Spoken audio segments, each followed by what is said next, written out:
नमस्कार दोस्तों, स्वागत है आपका हमारे चैनल लाइफ सक्सेस मनिया में। आज हम आपको एक ऐसी कहानी सुनाने वाले हैं जिनमें आप जानोगे कि मनुष्य को कम बोलने की आदत क्यों डालनी चाहिए। तो चलिए बिना देर किए हुए कहानी की शुरुआत करते हैं। Power of silence.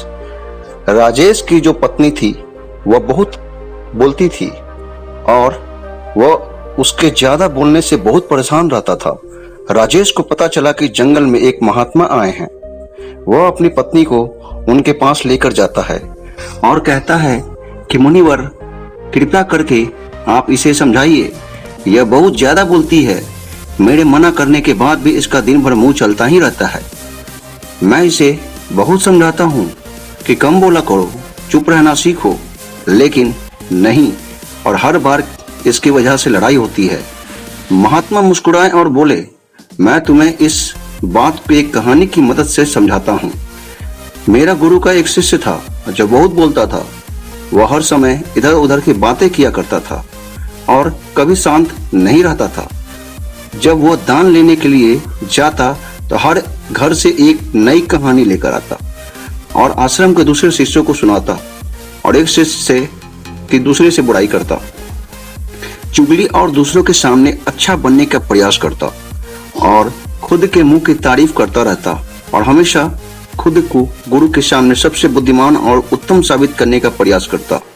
वह खुद को सभी शिष्य से बड़ा मानता था।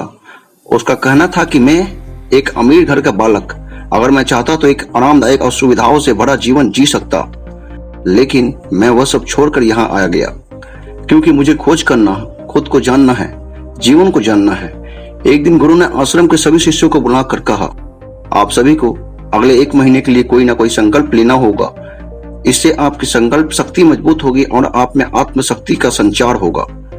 आप सभी अपने सामर्थ्य के अनुसार कोई ना कोई संकल्प ले सकते हैं और यदि 1 महीने से पूर्व आप में से जिसका भी संकल्प टूट जाएगा तो वह अपनी पुरानी दिनचर्या में वापस आ सकता है। सभी शिष्यों ने अपनी शक्ति के अनुसार संकल्प लिए और गुरु को अपने संकल्प के बारे में बताकर वहां से चले गए। लेकिन वह शिष्य जो खुद सबसे अलग दिखाना चाहता था, वह सीधे गुरु को किटिया में पहुंच गया और बोला, मैं कोई छोटा मोटा संकल्प नहीं लेना चाहता, बल्कि खुद का ही जैसे एक और महान संकल्प लेना चाहता हूँ। कृपया आप ही बताएं मुझे क्या संकल्प लेना चाहिए। उसकी यह बात सुनकर गुरु मुस्कुराए, बोले, क्या तुम मेरे द्वारा दिए संकल्प को पूरा कर पाओगे? क्या तुम्हारे लिए उसे पूरा करना संभव होगा? शायद नहीं, वह तुम्हारे लिए संभव नहीं, तुम उसे पूरा नहीं कर पाओगे, इसलिए तुम खुद ही कोई संकल्प ढूंढो। शिष्य ने कहा, आप जो भी संकल्प मुझे देंगे मैं उसे जरूर पूरा करूंगा। गुरु ने कहा, ठीक है, तो तुम अगले 1 महीने तक चुप रहो, मुंह से एक भी शब्द नहीं निकालोगे, यही है तुम्हारा संकल्प। शिष्य ने कहा, गुरुदेव, यह भी कोई संकल्प है? यह तो बहुत ही आसान है। आप कोई संकल्प दीजिए जो मेरी योग्यता के बराबर हो। गुरु ने कहा, पहले तो तुम इस संकल्प को पूरा करके दिखाओ। शिष्य ने गुरु की बात मान ली और वह उसी समय चुप हो गया और पलटकर कुटिया से बाहर चला गया। उसे चुप रहना बहुत आसान लग रहा था।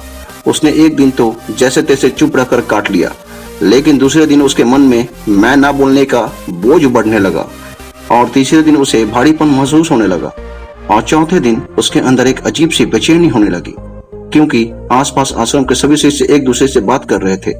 वह भी अपना पक्ष उनके सामने रखना चाहता था, मुखी बोलती बंद कर देना चाहता था, लेकिन उसका संकल्प उसके आगे आ रहा था, इसलिए वो पूरे दिन सिर्फ और आंखें बनाता। इसी तरीके से कुछ दिन और बीते और वह शिष्य बीमार पड़ गया। उसका सर फटा जा रहा था, उसका खाने पीने तक मन नहीं कर रहा था, वह सिर्फ बोलना चाहता था। वह गुरु के पास गया और उनके सामने बैठकर लिखकर उन्हें से बताया, गुरुदेव, मैं बोलना चाहता हूँ, बिना बोले मुझे सांस नहीं आ रही है, मेरा दम घुटता जा रहा है, मैं अंदर ही अंदर पागल हुआ जा रहा हूँ, मैं क्या करूं? संकल्प तोड़ दूं क्या? यह पढ़कर गुरु मुस्कुराए और बोले, मैं संकल्प के लिए नहीं होते, लेकिन जो अपने संकल्प को पूरा कर लेता है वो अपनी आंतरिक शक्ति को बढ़ाता है, और जो अपनी आंतरिक शक्ति को बढ़ा लेता है वो समाज और जागृति की राह पर आगे बढ़ जाता है। संकल्प का लेना भी तुम्हारे हाथ में था और इसे तोड़ना भी तुम्हारे हाथ में है। तुम्हारे बहुत से भाई अपने संकल्प को तोड़कर अपनी पुरानी दिनचर्या पर वापस आ चुके हैं। अगर तुमसे नहीं हो पा रहा तो तुम भी संकल्प तोड़कर अपनी पुरानी दिनचर्या पर वापस जा सकते हो।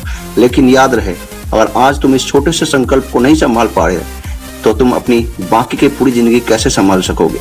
बाकी फैसला पूरी तरह से तुम्हारे हाथों में है। गुरु की बात उसे शिष्य को दिल में चोट कर गई।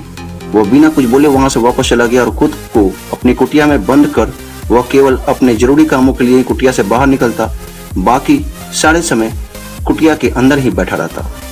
15 दिन बीत चुके थे और आश्रम के लगभग सभी शिष्यों का संकल्प टूट चुका था, लेकिन उसका संकल्प अभी भी जारी था। संकल्प लेने के बाद से अब तक उसने एक शब्द भी नहीं बोला।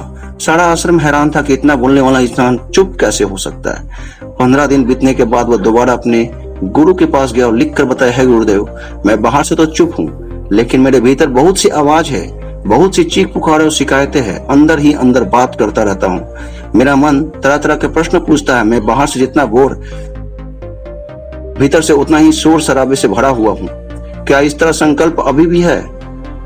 गुरु ने कहा, हाँ, तुम्हारा संकल्प अभी भी जारी है, लेकिन जब तक लोगों की यह आवाज तुम्हारे कानों में पड़ती रही, तुम्हारा मन बोलता रहेगा, क्योंकि इसे तो आदत है। तुम भले ही बाहर से चुप रहो, लेकिन तुम अंदर ही अंदर बोलते रहोगे। तुम्हें इन बातों से, इन आवाजों से दूर जाना चाहिए। शिष्य गुरु को प्रणाम कर वहां से चला जाता है और सुबह होते ही अपनी कुटिया को छोड़ जंगल की तरफ चला जाता है। कई दिन बीत जाते हैं, संकल्प का समय भी पूरा हो जाता है, लेकिन शिष्य लौट कर नहीं आया। आश्रम में सभी को डर था कि कहीं जंगली जानवर ने उसे खा लिया हो। इस बीच में ढूंढने की बहुत कोशिश की गई, लेकिन वो कहीं नहीं मिला। गुरु भाइयों ने मान लिया कि जंगली जानवर ने उसे अपना शिकार बना लिया है, लेकिन गुरु को ऐसा नहीं था। एक दिन आश्रम का एक अन्य शिष्य गुरु के पास आया और बोला, गुरुदेव, हमारे उसे अधिक बोलने वाले भाई के साथ क्या हुआ होगा? क्या जानवर उसे मार दिया होगा? गुरु ने कहा, हो सकता है कि जानवर ने उसे अपना शिकार बना लिया हो, लेकिन उसके ना लौटने की एक दूसरी वजह यह भी हो सकती है, शायद उसे वह मिल गया है जिसके लिए वो गया था। फिर शिष्य ने पूछा, गुरु, इतना हानिकारक होता है? गुरु ने कहा, इंसान के जीवन के बहुत सारे दुखों में से एक दुख यह भी है कि वह कभी चुप नहीं रह सकता, हमेशा कुछ न कुछ बोलना ही रहता है। सिर्फ हमारे बोलने के कारण हमारे आधे से ज्यादा दुख पैदा होते हैं। हम में से कोई भी चुप नहीं रहना, हम बस सामने वाले को सुना देना चाहते हैं। जो भी हमारे मन में सब निकाल कर उसके मन में बैठा देना चाहते हैं। उसे समझा देना चाहते हैं कि देख, तू गलत है और मैं सही।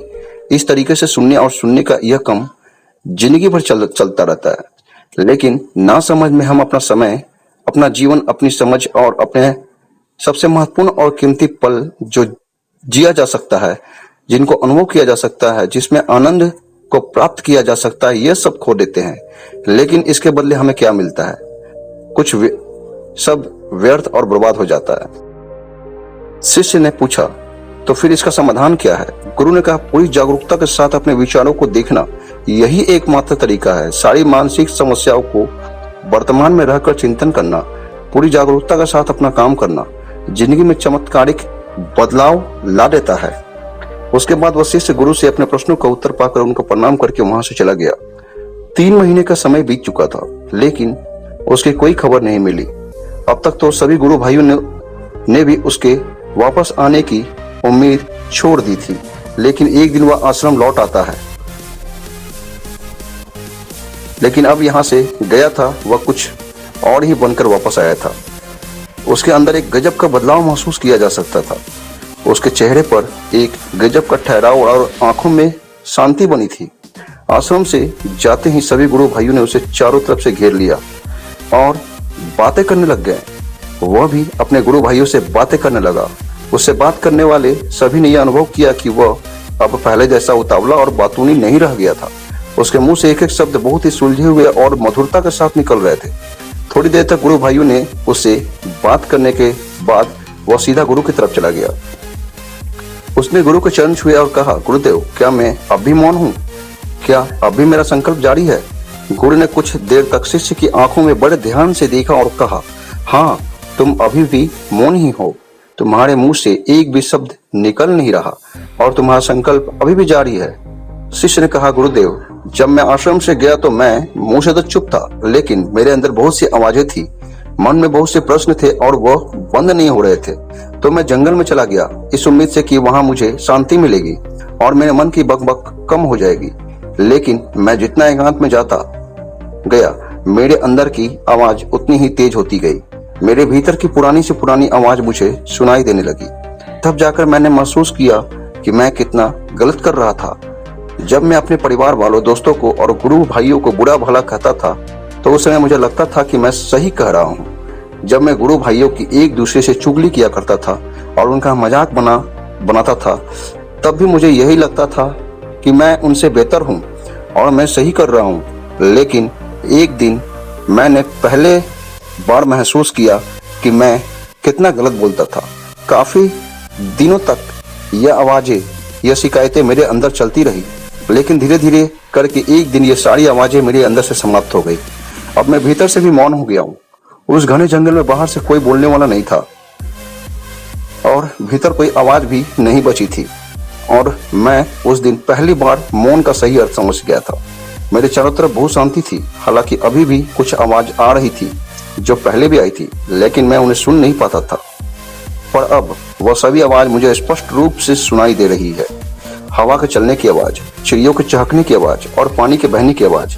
ये सभी आवाज मैंने पहली बार पूरे होश हवास में सुनी। अपने चारों तरफ इतनी शांति मैंने पहले कभी महसूस नहीं की थी।